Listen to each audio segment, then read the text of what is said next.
तो आइए जो है डुअल नेचर ऑफ मैटर का हम लोग क्वेश्चन कर रहे हैं थ्योरी के बाद। तो देखिएगा क्या क्वेश्चन है।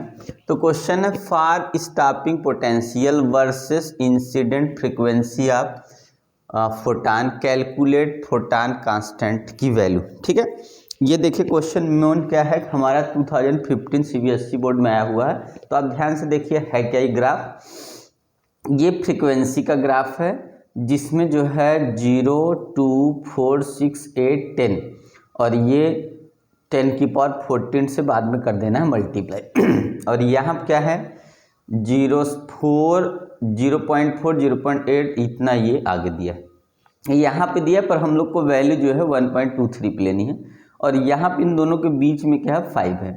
तो अब ग्राफ में यहाँ से सीधे बना है और यहाँ से वैल्यू यहाँ मिलाया हुआ है। तो हम लोग को करना क्या देखिएगा, तो सबसे पहले ये क्या है स्टॉपिंग पोटेंशियल है और ये उसकी क्या है वेवलेंथ है। ठीक है ना, क्या है फ्रीक्वेंसी है। तो देखिएगा अगर हम लोग को निकालना है, क्या निकालना है, तो प्लांक कांस्टेंट की वैल्यू निकालनी है। क्या निकालनी, प्लांक कांस्टेंट की वैल्यू। तो देखिए सबसे पहले तो स्टॉपिंग पोटेंशियल की जो वैल्यू है हमारी कितनी है 1.23 है, इलेक्ट्रॉन वोल्ट से मल्टीप्लाई करें 1.6 10 की पावर 19 ये हो जाएगा।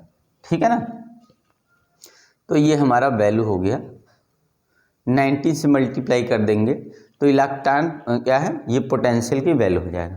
ठीक है, अब उसके बाद क्या करना हम लोग को, तो फ्रीक्वेंसी तो आपकी दे ही रखी है, ये क्या है फ्रीक्वेंसी है।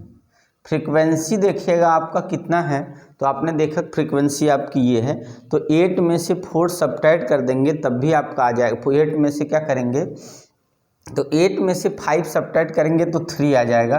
3 × 10 पावर कितना हो जाएगा, नहीं समझ में आएगा तो आपको लिखेंगे 8 - 5।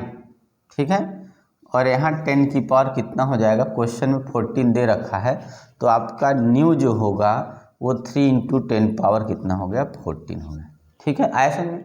अब करना क्या है कि आपको कांस्टेंट की, तो हम लोग जानते हैं कि क्या होता है कि E = होता है कितना, तो हम लोग जानते हैं क्या E = हो जाता है हमारा वर्क डन प्लस कितना हो जाता है ½ mv², यही ना, ½ mv² मतलब यहाँ से वर्क डन प्लस कितना होगा काइनेटिक एनर्जी हमारी होती है। क्या होती है, काइनेटिक एनर्जी है। तो अगर हम काइनेटिक एनर्जी इसकी बात करें, ठीक है, तो अगर इसका काइनेटिक एनर्जी की बात करें तो यहाँ वर्क फंक्शन 0 है, तो काइनेटिक एनर्जी हमारी कितनी होगी, तो काइनेटिक हमारे इलेक्ट्रॉन वोल्ट में अगर है इस तरीके से।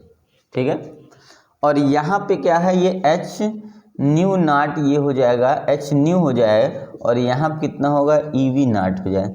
ठीक है, अब हम क्या करें दोनों तरफ डिफ्रेंशिएट कर दें तो यहाँ h और यहाँ पर ΔV हो जाएगा, यहाँ E हो जाएगा और यहाँ पर कितना होगा ΔV यहाँ पर हो जाएगा, यहाँ न्यू है। ठीक है, अब हमें क्या है h की वैल्यू निकालनी है, तो h = कितना हो जाएगा E∆V0 अपान कितना हो जाएगा, ये V0 है अपान के यहाँ कितना हो गया तो न्यू हो गया। अब इसको रखिए E की वैल्यू आपकी हो गई कितनी, तो मैंने यहाँ E का वैल्यू पहले से मल्टीप्लाई कर दिया है, तो 1.23 1.6 10 की पावर 19 अपान और यहाँ से हो गया कितना, तो ये आपका मिल गया कितना हो जाएगा, न्यू की वैल्यू कितनी हो गई, तो न्यू की हो गई 3 × 10 पावर 14। ठीक है ना, आप लोग देख लीजिए, कोई डाउट है तो बताइएगा, एक बार चेक कर लीजिए। ठीक है ना, अगर कोई आपको डाउट है तो आप बताइए। आए समझ में इतना, चलिए इसको सॉल्व कर लीजिए, आप ध्यान से जल्दी से सॉल्व कर लेते हैं। तो देखिएगा क्या होगा इसका वैल्यू, अगर हमने मान लिया इसको काट देते हैं, चलिए आइए डायरेक्टली, तो 3 × 4 = 12 और 3 × 1 = अब 16, यहाँ पे 16 का नाम 16 का नाम 16 हो गया यहाँ पे और बचा कितना 1 कैरी, 16 × 64 165 हो जाएगा। ठीक है, कितने अंक पे डेसिमल लगाना है, तो अब देखिए डेसिमल कितना है, तो 3 अंक पे लगाना है, तो यहाँ पे इतना हो गया × 10 की पावर में चले जाइए। ये देखिए ये कितना हो गया हमारा तो ये हो गया माइनस कितना हो गया 19 और ये माइनस कितना हो गया इसमें जाके 14 और जुड़ गया, तो ये आपका मिल जाएगा माइनस कितना हो जाता है आपका, तो 19 ये और एक 20, ठीक है 20 और ये 10 30 23 आ जाएगा, कितना आ जाएगा 33 आ जाएगा, ठीक। और हम लोग को क्या है 6.56 इंटू 1 पॉइंट इससे बढ़ गया, अब 34 हो गया, ठीक है।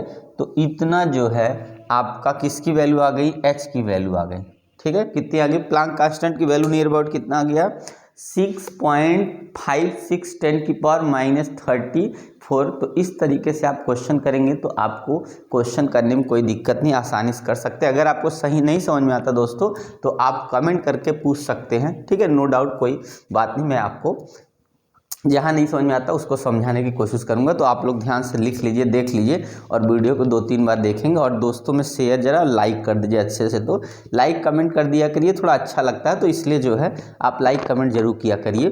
तो आपको नहीं समझ में आए तो बताइए, ठीक है। तो आइए देखते हैं नेक्स्ट क्वेश्चन लेते हैं। आया समझ में क्या करना है हम लोग को।